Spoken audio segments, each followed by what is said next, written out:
ارغنداو د غرو لمنې د غاټوی په ګلو سرې سوې،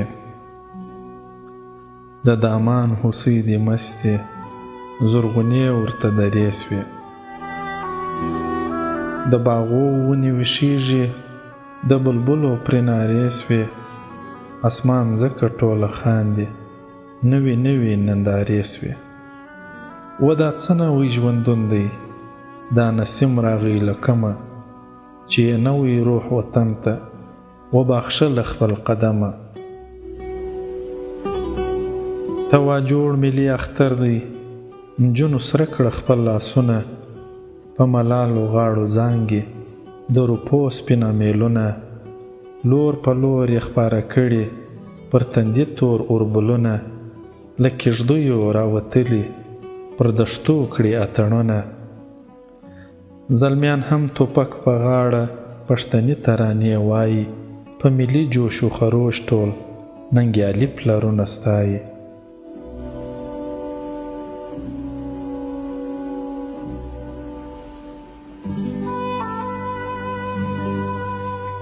ارغنداو د رود پر غاړه نن بل رنګه تماشه ده، غم ژړا ورک دي له منځه د هر چا خوله په خندا ده.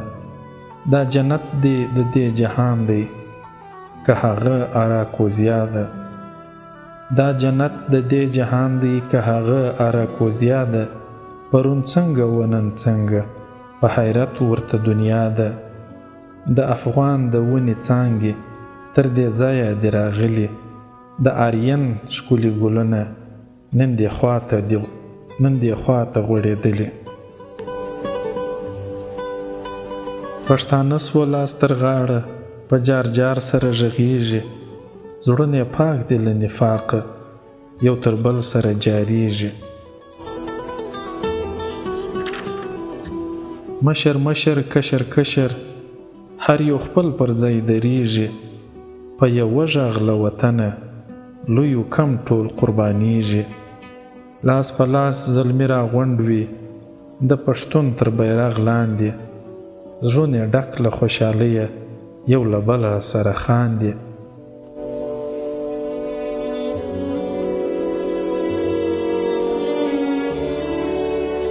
د میرویس د قبر خواته د سپین ږیرو مجلس خپور دی، په ادب و احترام ټول وایي دا د نیکه ګور دی.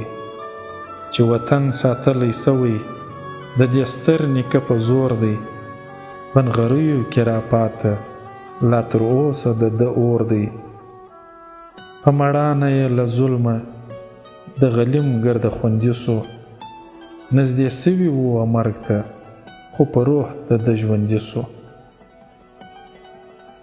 په خطاب وایي میرویس ته سر راپورته که ښاغلې، بیا دوره د نوي ژونده پر پښتون باندې راغلې. جهالت توره پرده مو د هېواد له مخه تللې، د ملي ژوندون وږمه ده په وطن کې چلېدلې.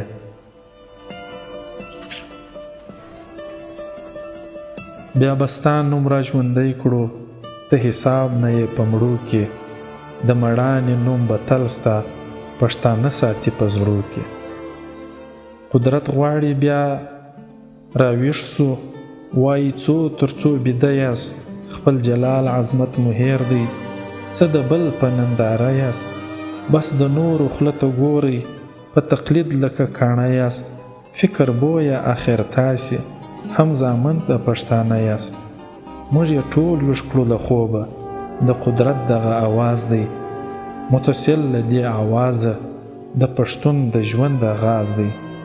څو چې دا یو ستا مزار ته په امید راغلي، له کورو څخه لوی کم ټول په عالي مقصد وتلي، چې ملي قاید پیدا کړو په همت را پاڅېدلي. ستا له روحه مرسته غواړو چې سرلوړي سو ښاغلي.